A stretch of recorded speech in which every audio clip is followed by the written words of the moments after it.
கஃபூரி Arabic கல்லூரியை பற்றி நான் சொல்ல வேண்டும். இந்த கஃபூரி அரபிக் கல்லூரி 100 வருடங்களை நெருங்கிக் கொண்டிருக்கின்ற இந்த வேளையிலே இந்த கஃபூரி அரபிக் கல்லூரி இன்று முகவரி இல்லாமல் ஆக்கப்பட்டிருக்கின்றது. இன்று அங்கு இருந்த சொத்துக்கள், வக்ஃப் சொத்துக்கள் ஒரு தனி நபரினால் பிழையான வழிகாட்டலால் சட்டத்தின் மூலம் சூறையாடப்பட்டிருக்கின்றது.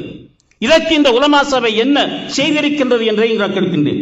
எங்களுடைய ரவுஃபக்கின் தலைவர் அவர்கள் பல முயற்சிகள் எடுத்தார்கள், பல தலைவர்கள் முயற்சி எடுத்தார்கள், பல கூட்டங்களை பெற்றார்கள்.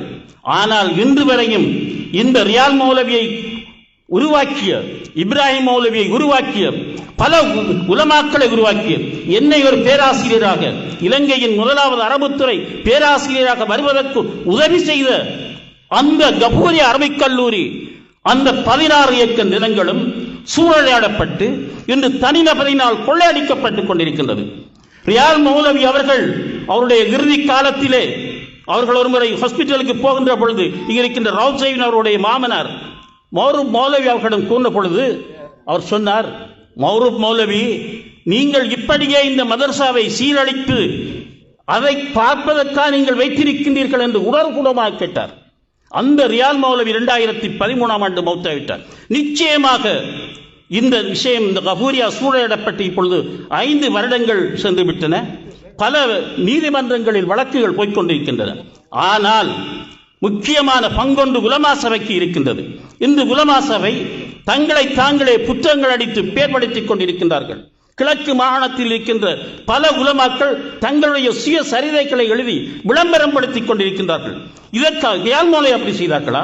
முன் சென்ற உலமாக்கள் செய்தார்களா? ஏன் உங்களுடைய போக்குகள் இப்படி மாறி இருக்கின்றது? நீங்கள் இந்த சமூகத்தை பற்றி, இந்த சமூகத்தின் பேரால் இந்த தலைமைத்துவத்தை எடுத்துக்கொண்டிருக்கின்றீர்கள். இந்த தலைமைத்துவ, இந்த சமூகத்துக்கு நீங்கள் செய்வதை விட்டு உங்களுடைய வழிகளையும் உங்களுடைய பெருமைகளையும் இந்த நாட்டுக்கு எழுதி முடிப்பதற்கு என்ன தேவை இருக்கின்றது? நீங்கள் அந்த உண்மையான ரியால் மௌலவி, இப்ராஹிம் மௌலவி, முபாரக் ஹசரத் போன்றவர்கள் வந்த அந்த வழியை இப்பொழுது தூக்கி எறிந்து விட்டீர்கள். இப்பொழுது எங்கேயோ சென்று கொண்டிருக்கின்றீர்கள். உங்களுடைய வழிகள் மாற வேண்டும். உங்களை நம்பித்தான் இந்த சமுதாயம், இந்த சமுதாயத்தின் முக்கிய நிறுவனமாக ஜம்இய்யத் உலமா இருக்கின்றது என்பது அரசியல்வாதிகளை விட, மற்ற நிறுவனங்களை விட ஜம்இய்யத் உலமா அமைக்கிறது. இந்த தலைவரை எங்கும் பார்க்கணும்.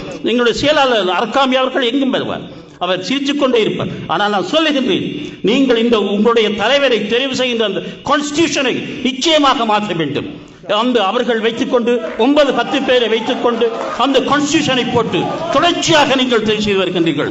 இந்த போக்குகளுக்கு எதிராக எதிர்கால ஜெனரேஷன், எதிர்கால சமுதாயம் உங்களுக்கு தகுந்த பாடத்தை படிப்பதற்கு முன்பாக அல்லாஹ் தஆலாவை நீங்கள் பயந்து கொள்ளுங்கள். இல்லாவிட்டால் நிச்சயமாக நீங்கள் எல்லோருக்கும் பதில் சொல்ல வேண்டும் என்று சொல்லிக்கொண்டு இந்த அஸ்லாப் நிறுவனத்துடைய கொள்கைக்கு அங்கால் வந்து விட்டனோ என்பதை கூறி முடிக்கின்றேன். வாஹிர் தஅவானா அல்ஹம்துலில்லாஹி ரப்பில் ஆலமீன். அஸ்ஸலாமு அலைக்கும் வரஹ்மத்துல்லாஹி.